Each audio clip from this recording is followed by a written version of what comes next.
Good morning, everybody. Chris Palme here live at Salem Field in downtown Buffalo for today's matchup between the 50 and 29 Syracuse Mets taking on the 38 and 41 Buffalo Bisons at 105 today. And I have a special guest with me. He is a play-by-play voice for the Syracuse Mets on 1260 The Score in Syracuse. His name's Michael Tricarico. And Michael, thoughts on the series between the Mets and the Bisons?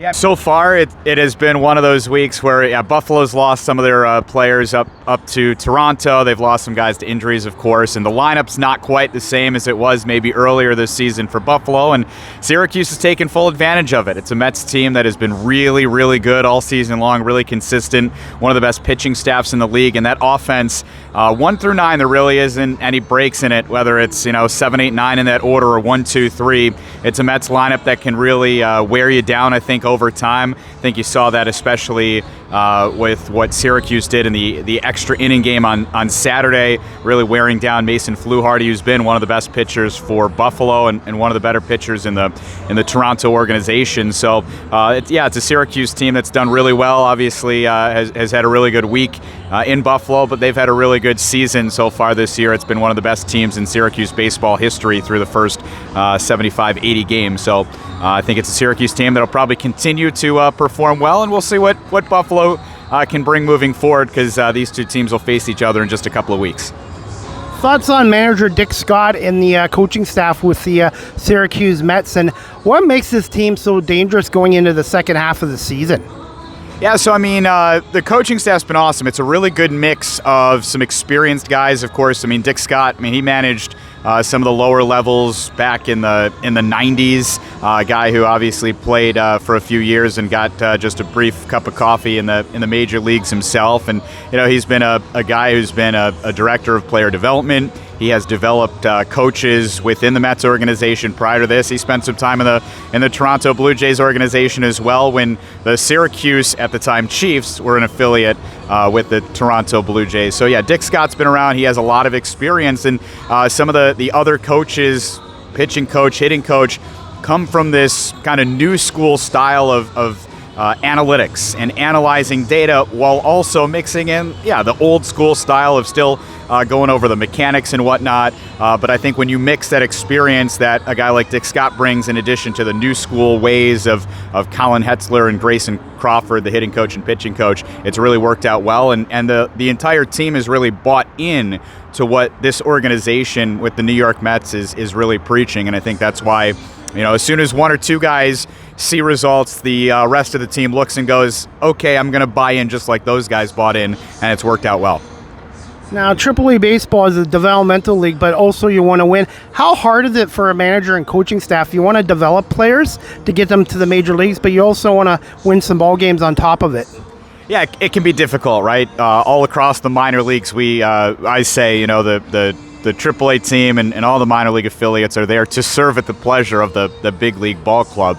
At the end of the day, there might be times, and I think we saw that just this week, maybe Syracuse couldn't use a certain pitcher or two out of the bullpen because they might be going up to the bigs. I think on Saturday, Matt Festa was a guy who we thought, hey, he might come out of the bullpen because he's been one of the better pitchers. Well, it turns out he gets called up on Sunday to the New York Mets, so he was just a guy, I'm sure, that the big league team told the guys here in AAA, hey, you got to stay away from these certain pitchers. And at the end of the day, you want to win, but you still have to develop these guys. You still have to make sure these guys are ready to go up to the big leagues. But if you talk to guys all throughout the New York Mets organization, they say, look, yes, we want to develop. We want to make sure that when these guys get to the big leagues, they're ready to go. But they still want to build a winning culture. And that's exactly what they've been able to do, especially this season with Syracuse. Who are some players to keep an eye out for today for the Syracuse Mets here today against Buffalo at 105? Yeah, I think first guy you got to pay attention to is Luis Angel Acuna, one of the top 3 prospects for the New York Mets organization, a guy who's just electric, right? Ronald Acuna Jr.'s younger brother, who's the reigning National League most valuable player. Plays a little bit different. Luis Angel plays a little different than his older brother does. Maybe not quite the power hitter, although he did hit a home run yesterday. He's still got some power. He's got some speed, and he's a guy that's really trying to increase those power numbers, lift the ball in the air, get it to the outfield. a little bit more, but he's hitting better than 290 over his last 55, 60 games. He has 7 multi-hit games over his last 17 games played. So he's really starting to play really well as the weather gets warmer. I think Brett Beatty, of course, is a name that's been in the major leagues before. Some New York Mets fans are a little sour on Brett because he's struggled in the big leagues, but he's only 24 years old. And I think once he gets another opportunity in the major leagues, he's another guy that's really going to develop. And then on the pitching side, the guy who's starting today for Syracuse, Blade Tidwell, he is the number 2 pitching prospect in the Mets organization after Christian Scott. He's a guy that might not completely blow you away with strikeouts, but he continues to pitch to contact. He still has that stuff you talk about, where he'll get the chases with some of his pitches, and we're really looking forward to how he develops on the pitching side of things over these next couple of weeks, because Christian Scott has already gotten to the big leagues. We saw him earlier this week in Syracuse, and I think Tidwell is another guy that Mets fans are really excited to eventually see in New York, maybe later this season. Just quick thoughts on the New York Mets organization and the city of Syracuse with the history of AAA baseball there. Yeah, I mean, much like Buffalo, Syracuse has a long and storied history of minor league baseball dating all the way back to the 1800s with the Syracuse Stars, a team that actually played in the majors, so for a year or two. So there's definitely been a long history of professional baseball in Syracuse, and all throughout, whether it's been with the Toronto Blue Jays organization or the Washington Nationals or now with the New York Mets, it's definitely a town that takes pride in its AAA baseball team. The New York Mets have been awesome. A lot of people were, at least worried. You never know with change what is going to come. It was a team that was community owned for so many decades, and then the New York Mets end up buying the team so they can move their top minor league affiliate closer to New York, and it's been awesome. Anybody who had some reservations about that move, those reservations are completely gone. Mets have been an awesome partner.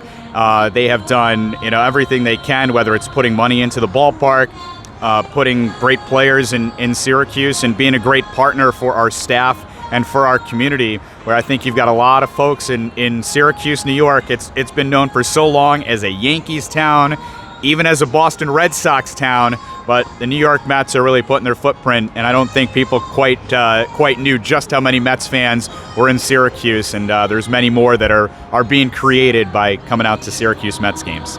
What's the best way for my audience to get tickets for our Syracuse Mets game? Yeah, so go on to our website, SyracuseMets.com. It's some of the most affordable tickets anywhere in baseball if you look at some of the statistics. And the best promotion that we love to throw out there, maybe 2 of them. One are $1 Thursdays. You get a $1 soda, $2 hot dog, and a $3 16-ounce beer, which is always a fan favorite. And then on Sundays, it's a Kids Eat Free Family Sunday. So any kids 12 and under, with the ticket to the game, they get a free hot dog, free soda, free popcorn, and a free ice cream, which is always great on those warm summer Sundays in Syracuse. Plus, the kids can run the bases after the game. So, SyracuseMets.com if anyone wants to learn more about our promotions and our ticket information. And finally, where can my audience follow you on social media, and what time is your broadcast today? Yeah, so with the game at 1:05 today, our pregame coverage begins at 12:50. You can listen to all of our games at thescore1260.com. You can also listen on the TuneIn Radio app, and you can follow the Mets on social media at Syracuse Mets. SYR Mets Radio is our radio account, and my social media account is TrickyCNS7. Well, Michael, I want to say thank you so much for doing this, and continued success in the second half with the Syracuse Mets, and hope to see you in Syracuse this summer. All right, thanks so much, Chris. I really appreciate you and your audience.